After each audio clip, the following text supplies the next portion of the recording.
Contemplations before chanting. The Sangha is invited to come back to our breathing so that the collective energy of mindfulness will bring us together as an organism, going as a river with no more separation. Let the whole Sangha breathe as one body, chant as one body, listen as one body, transcending the boundaries of a delusive self, liberating us from the superiority complex, the inferiority complex, and the equality complex.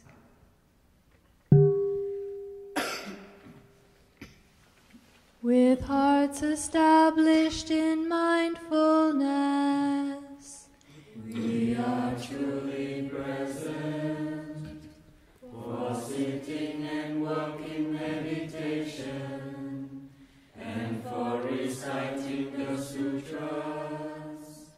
May this practice centered with this fourfold Sangha be supported by the three jewels and holy beings, well protected from the eight's misfortunes and the three paths of suffering. May parents, teachers, friends, and all beings within the three realms be filled with the most divine grace, and may it be found that in the world there is no place at war.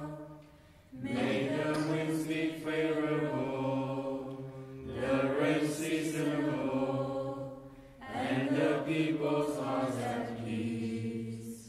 May the practice of the noble community, diligent and steady, ascend the 10 bodhisattva stages with ease and energy. May the Sangha body live peacefully, fresh and full of joy, a refuge for all, offering happiness and insight. The wisdom of the awakened mind shines out like the full moon. The body of the awakened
Testing, testing. Can you hear me?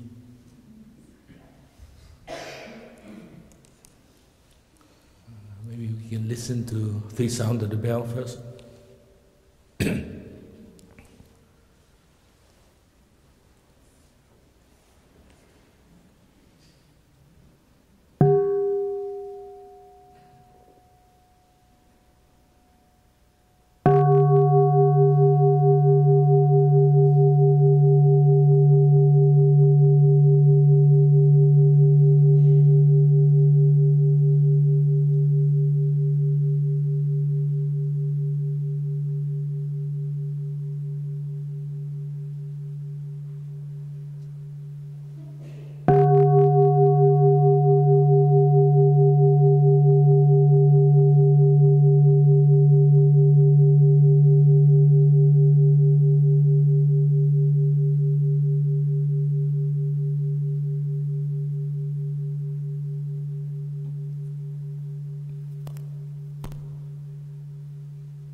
Dear Thai, dear Sangha, today is Sunday, December 9, the year 2018, and we are in the big meditation hall at the Blue Cliff Monastery during our winter-fall rain retreat. So today I got the chance to share with the Sangha. As you know, I was lucky enough to come to India to give a teaching and also to do pilgrimage. We were 3 monks and 3 nuns. Thầy Pháp Lạc was here, and Thầy CQ, and myself, and Sister Bat Ngim, Sister U Bak from New Australia, and also Sister Liang Tan from Bodhigaya. And this is our first trip to India, and it'll be a very wonderful experience for us. We give 3 weeks of teaching first, and toward the last 2 weeks we do a pilgrimage. And I think Marilee Frable joined us for the pilgrimage. Also Jean Metzger, and I understand Mom also has been to a previous trip, pilgrimage to India. So the scope is very large. I try to limit within 1 hour, 10 minutes. So for me, it's more like knowing the site I've been and the distance and the conditions. I think I'll just focus on how the Buddha built the Sangha, at least in the first 10 years of his ministry kind of thing. I was hoping to have some kind of pointer, but I think maybe I might get stuck to the desk.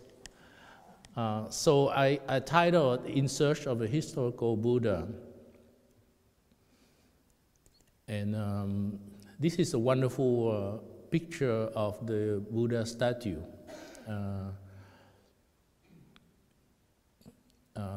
This is in Saranath. We went to see the actual statue, and Shantam used it as a leaflet for his organized tour. We were lucky because he has a lot of experience. He has been organized about 3 or 4 pilgrimages every year for the last 20 years. So he was a young man organizing the Thai trip, pilgrimage to India in 1986, and also in 1997, I think Thai went one more time, and The last time Thầy was is 2008, and also Shantam and Jitu are the one who organized it. So they are really well versatile in all the information that we need to know, and he guided us very well. So the board I have is very small, so I think I took a picture. Hopefully you can see a little bit better, I'm not sure. I'm not sure we can make any bigger. Okay, sliding. So I think, first of all, I just want to check. There was a lot of tendency to deify and to make the Buddha into a special power, God-like something. And I think if you rely a lot on the book All Path White Cloud from our teacher, is depict the Buddha as a very human person, with a good teacher, but also with all the difficulty, just like any human beings. So for example, there was a lot of myth that say that the Buddha was growing up as a young prince, Siddhartha. And it said that he was very well protected from not seeing old age, sickness, death, and also not seeing any monk, any ascetic. And to me, I think that's not true, because it's not possible to live in a society in the palace like the prince and not seeing that. And I checked it out in the book of Pathway Cloud. Thầy mentioned there was many big gathering with a lot of people, including children and old people. So the Buddha, obviously, for 29 years, he know that people age. He himself age. And I think he have knowledge of people being sick and also dying. As a matter of fact, his wife, Yasodhara, used to be like a social worker. She cared for the sick and for the dying. And I think one time in the book of Pathway Cloud, one of her patients died. So she very sad, and the Prince Siddhartha comforted her about it, you know. So they know about it. There's no magic thing about it, you know. And I think resolute why he want to become a search for the spiritual path is he saw that his father, King Suddhodana, in a sense, with all his power as a king, he could not accomplish a lot of things. Basically, in a court such like that, there are many ministers, and some of them are abusing their power, have some corruption. But the king couldn't really put a rein on the minister, because they depend on them to run the country, and also the relationship with the various neighbors. I'm not sure you can see my pointer here. It doesn't work. So we have like eight kingdom. We have the kingdom of the Sakya, which is in Kapilavastu, and we have a kingdom of the Koliya, which is from his wife Yasodhara, and including Lumini. And down south here, near Sravasti, that's the kingdom of Kosala by King Pasenadi. And around Vesali, they have a kingdom of the Lechavi. And in Kesariya, we have a kingdom of the Vaji. And in Kusinagara, when the Buddha passed away, they have a kingdom of the Mala. And down south near Bodhigaya and Rajagaraha is the kingdom of Magadha of King Bimbisara. So it's like a lot of complexity, our relationship and allies and things within the different kingdom. So the Buddha was not satisfied with the condition there. he know that he destined to be a king, because King Suddhodana want him to replace him when King Suddhodana grow older. And to make sure that he marry the Prince Siddhartha to Yasodhara when Siddhartha was 17 years old, and Yasodhara was about 16 years old. But they decide not to have children. They support each other, they understand each other well. And after his first son was born, Rahula, he decided to leave the palace and in search for enlightenment. So he left when he was 29 years old, and he got enlightened when he was 35 years old. So there was a 6-year period of his search. And most of the people were talking, they would say, well, you know, he practiced self-mortification for 6 years. And I think that was overblown, because in fact, he did not really practice self-mortification until the last 6 months of his search. There are quite a lot of distance, if you notice them, from Kapilavastu to Kushinagara is 222 kilometers. So we went on bus, and we see the distance is quite a lot. In those days, people walk on foot, so it's quite a lot. And from Kushinagara to Kesariya Stupa, when they kept the arm bowl of the Buddha, is 150 kilometers, and there's another 60 meters to Vaishali. So overall, it's 430 kilometers. So that's quite a lot of distance. So this would be the first place where the Buddha would come to Vaishali, because he heard that there was elders.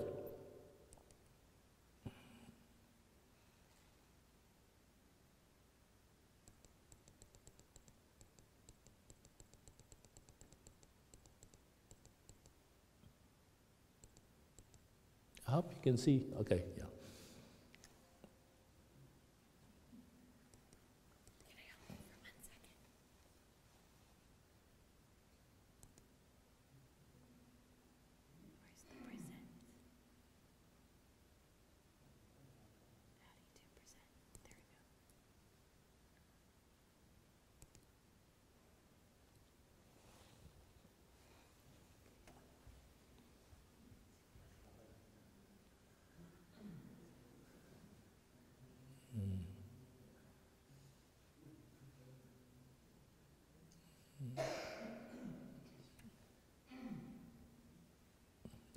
I need to go up. I go back to the original screen? Because the picture doesn't allow me to move things around. Yeah. Okay, yeah, thank you.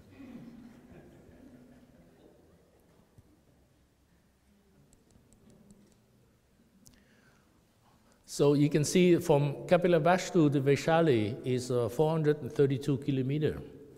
So, you know, he had to cross the Ganges River. We were driving on a bus, and we crossed the Ganges River. It took 15 minutes by car to cross the bridge. And in those days, when people cross the river like the Ganges, it might take the whole day, because they get the boat and they have to wait their turn to cross. So it's not something that people would travel like the way we travel nowadays with the airplane. So he heard there was a good spiritual teacher named Uda Ramaputta. From Thai's book, he's the spiritual leader, but he's not a monastic. He's about 17 years old. And he was practicing in Vaishali, and he has 400 disciples. So he was famous kind of thing. So the Buddha stayed around 1 year there to practice it. And he learned from Uda Ramaputta the concentration on the realms of limitless space. In just a few months, he attained it, because he's a very bright student.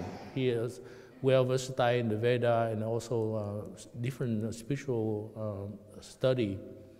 And then he went to the teacher. The teacher advised him to concentrate on the realm of limitless consciousness, They mean that the mind can attach itself to all the things in a non-duality way. And then he continued his practice on concentration of no materiality realms. That means that all the things are created by the mind. So he went to the teacher, Uda Ramaputta, and the teacher said, well, you have learned everything I have taught, so I have nothing else to teach you. So please stay and remain. I will give you my place, so in the future you can share the teaching with the community. But the Buddha is not able to transform his suffering, his affliction. So he thinks that there must be something else. He decided to leave, to look for other teachers. And then he went from Vaisali to Rajia, is 125 kilometers. And he was looking for another teacher. And he heard that there was another famous teacher named Alara Kamala. And he resides near Rajagraha. In the old day, we called it Rajagraha. Nowadays, we call Rajia. And that teacher is about 75 years old. He has one main place, he has 400 disciples, and another place, he has 300 disciples. So the Buddha practicing about 1 to 2 years there. And he demonstrated to the teacher there that he already achieved the 3 previous concentration on limitless space, limitless consciousness, and no materiality realms. So the teacher Alama Kalama taught him to attain the state of neither perception or non-perception. So he maybe took 1 year to get it, but he's still not able to fully understand his mind and his suffering and reality. So by then, already 5 years had passed since he left Kapilavastu for his search. So he decided to go to look for other teacher. So he walked to Rajia, and at Pandava Hill, he met King Bimbisara, who was a young king at the time. And the king was very happy to meet such a wonderful, bright young monk. And he saw there was a special aura about the Buddha. And so he asked the Buddha to stay and be the advisor to the kingdom of Magadha. But Prince Siddhartha said that I need to do my search. I haven't fulfilled my search yet. I need to go and do more. So after a while, he decided to leave Rajia, because he was thinking about if he stayed there, the king Bimbisara would always come and try to ask for his advice and try to get him to the capital. And so he promised them he will meet them after his liberation. So he walked south toward Uruvela village, and he came to Dansiri mountain. And he found a cave, they call Dungeshvari cave, not too far from Uruvela village. And there he practiced for the last 6 months of self-mortification. He practiced for 3 months on his own, self-mortification, and by then he met young Kondana in Rajia. Young Kondana was also the disciple of his teacher Alama Kalama. So young Kondana, after a while, he also achieved the state of neither perception nor perception. And after that, the teacher Alama Kalama have nothing else to teach them. So that's why young Kondana invite 4 of his monk friends to come and join the Buddha at Dungeshvari. So actually, the Buddha was the leader among all those 5 ascetics. And the Buddha was practicing self-mortification 3 months before they joined him. And the Buddha at that time was practicing so hard that he started to lose his strength because he doesn't eat as much, and he concentrates a lot on his concentration, try to overcome his affliction and suffering in order to reach enlightenment. So after a while, he went to the river to bathe himself, Naranjara River, and he found out after he bathed and he tried to pull himself out of the river, he lost strength and he fainted. So he was lying down by the side of the river. And luckily he met the young Sujata girl. She was giving rice offering to different gods in the forest under the tree. And she thought that maybe he might be one of those gods. So she gave him some milk to his mouth, and then after a while he drank a whole bowl and he regained his strength. And then he decided that the way of self-mortification doesn't work. You should take the middle way, not to indulge in the pleasure of the senses, like the lay friend, but also not to practice self-mortification like that and really punish the body so much. So he decided to eat a little bit every day. So he asked Sujata if she's willing to help him, and he will show her where he would choose to sit under the Bodhi tree, the Pipala tree near Bodhi Gaya. But then he remembered one episode when he was 9 years old. He was assisting one of the like a big gathering, and for a while he was sitting peacefully under the rose apple tree, and he feel they have a lot of bliss, a lot of peace in his mind when he was doing that, before all the other conditions kind of come and overwhelm him. So he decided that this is the path that he should practice, just to take a little bit of food, but not too much, but then to relax and really concentrate on the breath and on the mindful step to do that. The one thing interesting, when I was there, I saw that the Naranjara River, the Bodhi Gaya is here, and the Sujata village is on this side, and the blue that you see here is actually Naranjara River.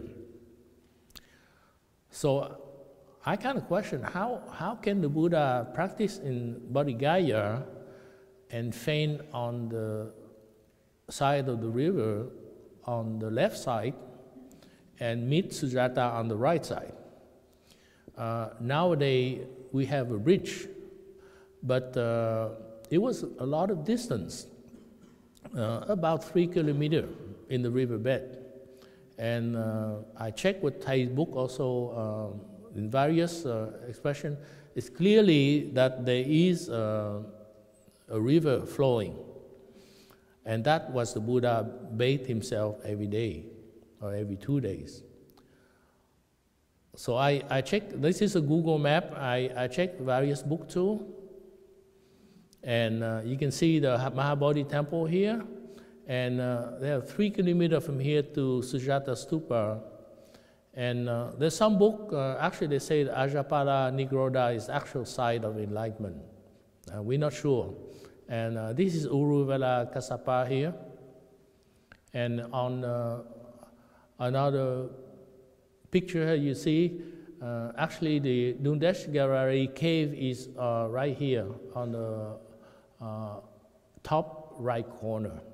That's where he practiced self-mortification. This book showed that there was a bridge being built, but I doubt that at the time people are able to have a technology to build a bridge. When we stopped by the bus to go to Sujata village, This is a picture I took by the bank of the Naranja River on the side of Sujata village. And you can see far distance, about 3 kilometers, there were tiny people all over there. Apparently, they were like near 2,000 years or more. India has a lot of population now, 1.6 billion people. So apparently they divert all the river from the Naranja River. So nowadays it's just like an empty riverbed.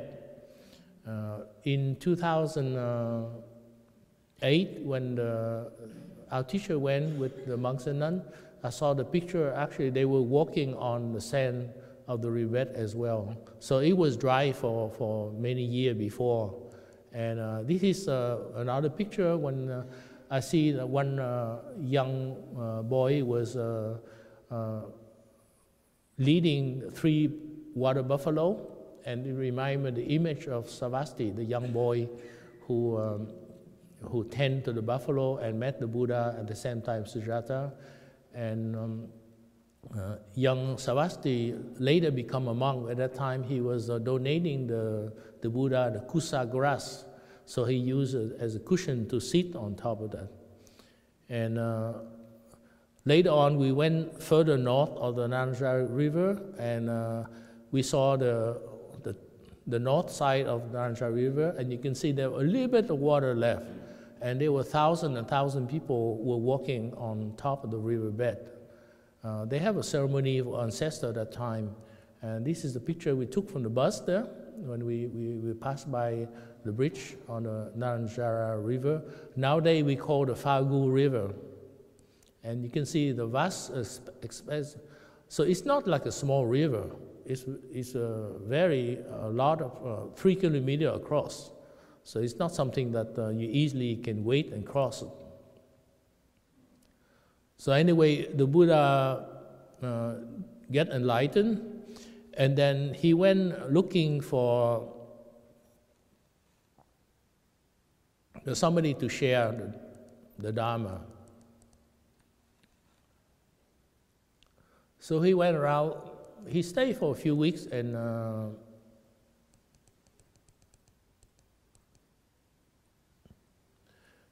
near Bodhigaya, he thought about how he divide the teaching so he can share with the other people.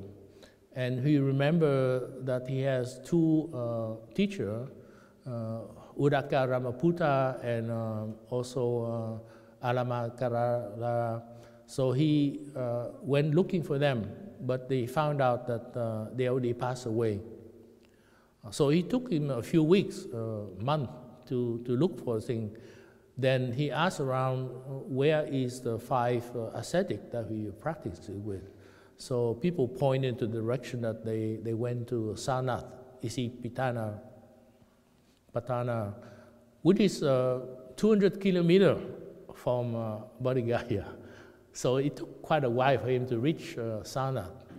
But that's how he really wanted to build a Sangha. He needs to know somebody that can understand his teaching. So he went to Sanath, which we call the Deer Park, and he met the 5 ascetics, and he shared the first sermon, which basically talked about the 4 Noble Truths and the 8 Noble Fold Paths. So hopefully Brother Dharma Choice had given a talk earlier. He shared a lot about the Dharma, so I'm not going to repeat again, because due to the time period. So Kondana got it first. He got kind of enlightened, and then later Vapa, Badiya, Asaji, and Mahanama. So they formed the first Sangha, and they practiced together. For the first rain retreat, they practiced in Sanath, in Deer Park itself. And then they would meet the young man named Yasa from a rich family, and he also would like to be ordained, so the Buddha ordained him, and also his 54 companions also asked to be ordained, so he ordained them in Sanath.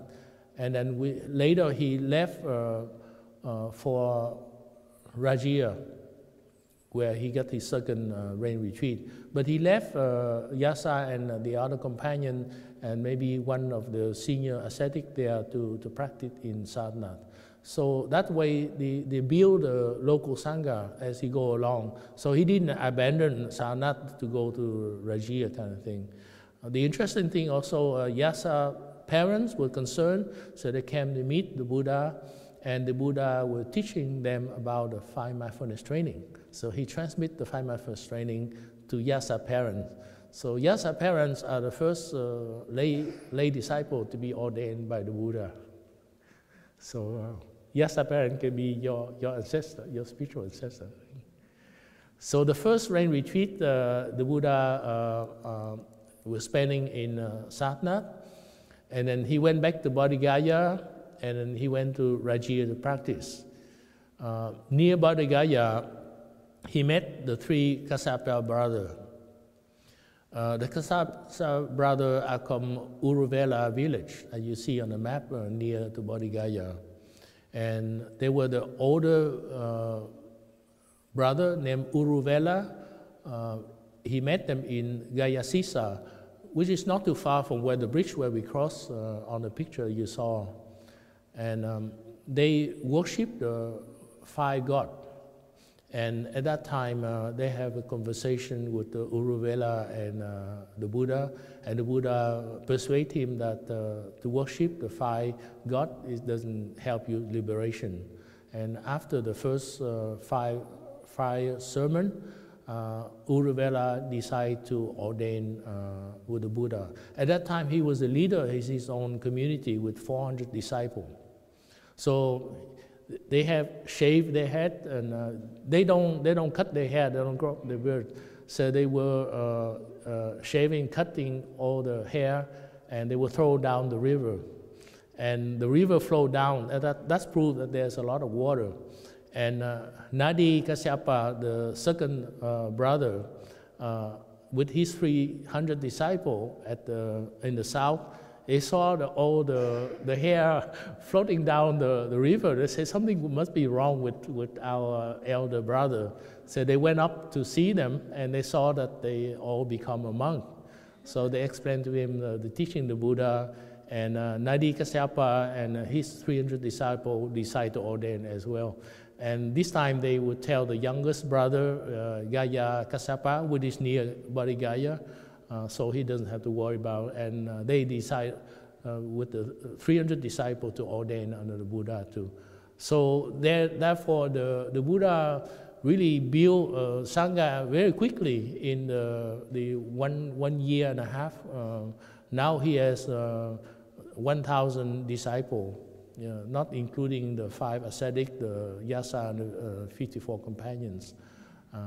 And then around between the 2nd and 4th rain retreat, they spent in Rajia, because they went to meet King Bimbisara as promised after his liberation. So they stayed at Lativatana before, which is the palm grove. And later on, King Bimbisara offered Venuvan, which is the bamboo grove, Plum. And that's what they spent the 2nd or 4th rain retreat. There they will meet Lady Ambapali and her son Jivaka. Jivaka was studied to be a doctor at that time, was a young man. And according to Thay's book, Dr. Jivaka is illegitimate son of the King Bimbisara. The court didn't accept them because they have already the Queen Venadi. So Lady Ambapali live separately and groom her son, Dr. Jivaka. And later on, Dr. Jivaka also is a physician for the king, Bimbisara, and also the physician for the Buddha.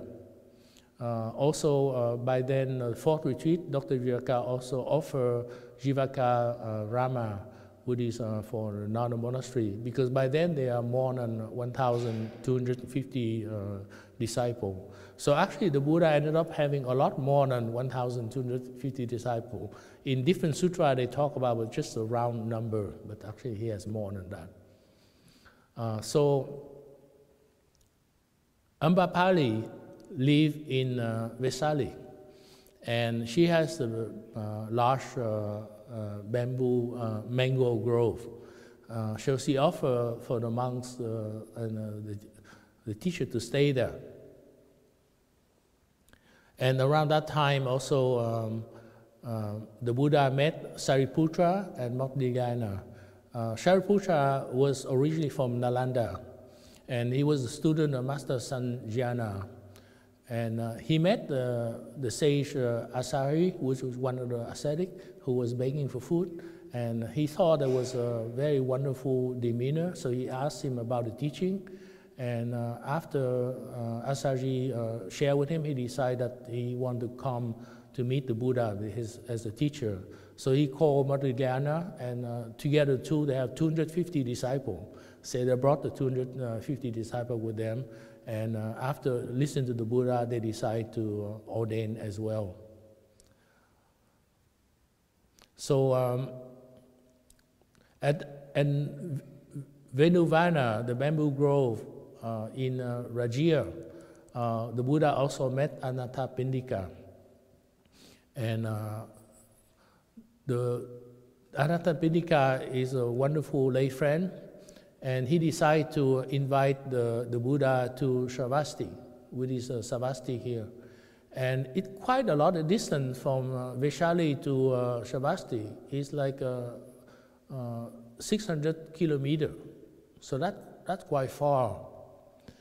So that's why on the fifth rain retreat, the Buddha still practiced in Vaishali, because at that time Lady Ambapali was donating the mango grove for the monks to stay.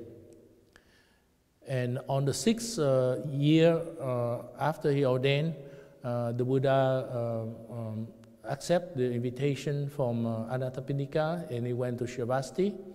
And he met them in the community there. It was very rich merchant, and Anathapindika was very rich merchant. And out of that, they offer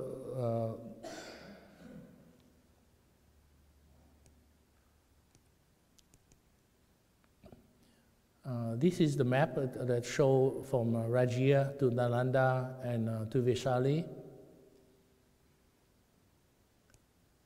And this is a sign from Venuvana, which is the famous bamboo grove. So they practiced in Vaishali for quite a while, and also in Vaishali, this is where the Buddha ordained the first nun to the order, Queen Majaparapati, with his aunt or his stepmother kind of thing, because his mother died after giving his birth. And she came with about maybe 400 nuns, so they ordained, and we were there at Vaishali, and this is one of the stupa at Vaishali. More or less the first 15 years of his enlightenment, the Buddha spent his rain retreat in Vaishali. It's only at the later 25 years of his ministry that he moved to Sravasti. Anathapindika took a while to purchase what we call the Jeta Grove from the Prince Jeta, because he needed a lot of money to buy it. And then he took a while to build the monastery too. But on the sixth year of rain retreat, actually the Buddha spent the rain retreat in Sravasti. There was a rich lady named Visakha. She offered Povanama monastery to the Buddha. And that's where the Buddha and his monk spent the 6th rain retreat. So this is to show you the picture of what the mount where they kept the relic of the Buddha at that time. They opened the mount and they took out the urn containing the relic of the Buddha. And the other stupa we went, like this is in Ramesh stupa in Sarnath, Deer Park. So inside of it, there is a small mound. And over the year, people build bricks around it. So they build another stupa on top, and they build another stupa on top, and another stupa on top, another stupa. And after like 1,000 years, it become very big. But we were lucky we were able to see the open space like this, because they have a pavilion on top, but they decide to leave it open so we can see it.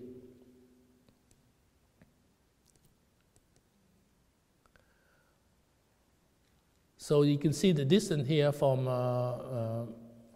Rajia and also from Bodh Gaya is 250 kilometers. So it took quite a while for the Buddha to walk to meet the thing. And this is a summary of the rain retreat. The first rain retreat in Sarnath, the 2nd to 4th rain in Rajia, the 5th rain in Vaishali, and the 6th rain in Pavana Monastery in Shravasti, which is of Lady Visakha. And he continued his 7 to 12 rain retreat in Vaishali. The 13th rain retreat and the 15th rain retreat he spent in Rajia. I think at that time, because they have some problem with the cousin Devadatta, he will create a sheaf, a split with the Sangha, and it create a lot of trouble in the Sangha. So probably the Buddha went to Rajia to help to stabilize the Sangha there. Rajia is also where the vulture peak are, which is the favorite place of the Buddha. So from the 14th to the 19th rain retreat, they spent in Vaishali. So overall, with a few exceptions, the first 15 years of the Buddha enlightenment, he spent most of the time in Vaishali. And only from the 19th rain retreat until the 44th rain retreat, he spent in Shravasti. And the 45th rain retreat, which is last rain retreat, he spent in Vaishali before he decided to walk to the Kapilavastu. But he didn't reach there. So this is the map of Kapilavastu there. He tried to walk to Kapilavastu, but he didn't reach there because he fell sick. So he passed into Paravinara at 80 years old in Kushinagara. They kept his body there at one of the mount for 7 days because they have to call the senior monk at that time, Mahakassapa and his monk. And you can see the distance could be 400 kilometers. So it took quite a while for 7 days for them to walk to the place. And then when they are there, they do some incantation and they do the cremation at Maku Batanda Stupa. So we were at the stupa there. And then after they cremate the Buddha, they divide the ash in nine parts. The Lichavi, the Vaji, the Mala, the Sakya, the Kuliya. The Kuliya are from the mother of the Buddha, clan in Lumbini. And the Magadha, which is King Pasenadi, the Kosala, the Anja, and the Brahmin who divided also receive a portion. And each of the ash they received, they build a large stupa. And this is some of the stupa when we visit them. You can see the little name I wrote there. We were there. And this is when the Buddha walked toward Kushinagara. He left behind the R-bomb to the Mala. And out of that, they built the Kasariya stupa. It's very wonderful because you don't see here, but there has the statue or the sitting Buddha in each of them. There are like 1,000 of them all the 5, 6 level.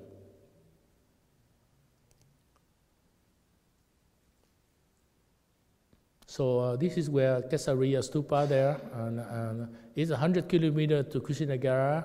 And he went here, he went to the Chunda hut, and it was a blacksmith, and he offered the last meal to the Buddha before he passed away. So this is a picture of the Parabot Gaka, where they kept the remains of the Buddha for 7 days before they cremated. It's not too far from the Mahaparavinara temple, which we visit them. They have reclining Buddha there. And this is the picture of the Ramoba or Makapanda. This is where they cremate the Buddha. And this is the overall view, so you can see. And we went there. I think Shantam asked me to give a Dharma talk there.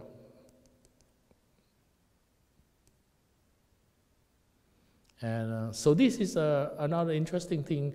It's like a small Buddha Kusagrass temple. So we took a picture together, and it's not too far from Sujata village. One of the nice things is Shantam hired a young man named, I think, Kinu, something, I don't know, I forgot it. Tinu, yeah. And he's from the Sujata village. And so we got the chance to go to visit also the tree, the Jambu tree, Pipala tree, when our teacher planted in 2008. And it's like 10 years old now. It's a very tall tree. And we went to the house of Kinu. And we met many of his family, into the young sister, and they look just like Sujata kind of thing. And we taste the rice pudding, similar to the one the rice pudding Sujata was giving to the Buddha. It's very wonderful. So let me go back to the original slide here. Maybe sure we can have it. Yeah. Okay. So there was another interesting issue is of the two Kapilavastu. It's very interesting because when we saw on the map, there is a Kapilavastu, Tilo Rakot, is in Nepal. And also, when we went with Shantam, we went to the Kapilavastu in the south, which is Pipawa. So we know, if you see on the top of the screen here, the kingdom of the Sakya are connected with the kingdom of the Kaliya by the river Rohini.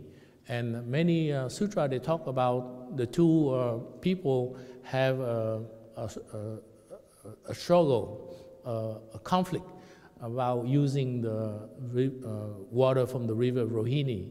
And so they try to make peace, and that's why I think the King Surana married the Buddha mother to make peace. So obviously that's clear that the Kapilavastu was a little bit north at that time of the thing.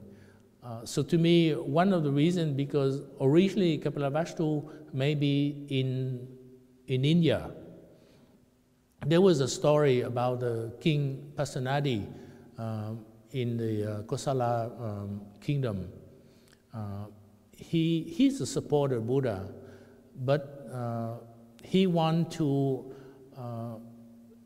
kind of annex the Sakya kingdom. So he asked to marry one of his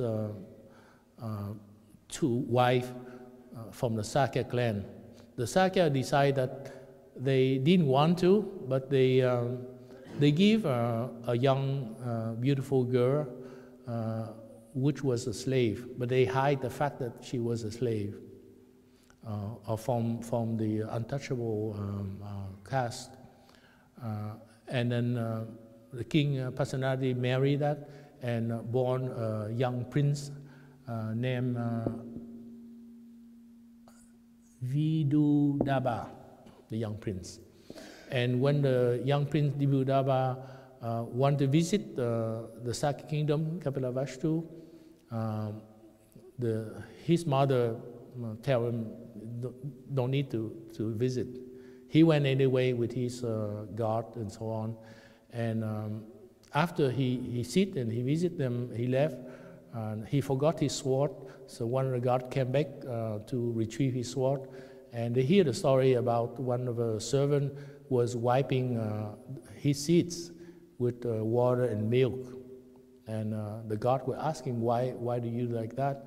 And the servant would say that because the prince was from the untouchable class, so they have to wipe out according to their religion.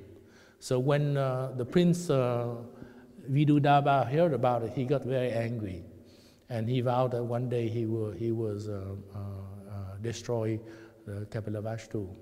And the Buddha was prevented, and King Pasenadi was prevented. But after King Pasenadi passed away, the prince became a king, and he invaded, and he killed most of the Sakya clan, and he destroyed the whole Kapilavastu. And this is the reason why they moved further north to resettle again. But I think at the time when King Asoka was asking questions so he can build, he found that there was the old Kapilavastu. And then that's where they kept the remain of the Buddha after they distribute the ash of the Buddha. So he was able to restore the Kapilavastu, which is now they call Priparawa. And the north Kapilavastu is Tilom Rakot. We didn't go there, but I think there was a site, there was a stupa, there was all things like that. So I think to me, we kind of run out of time. I try to share as much as possible. There's a lot of subject to mention, like Vulture Peak, how the transmission got passed down to the next generation. There were Nalanda University and many other things. But for the purpose of this today talk, I just limit to just 1 hour, 10 minutes. Yeah. Thank you for your listening. Thank you.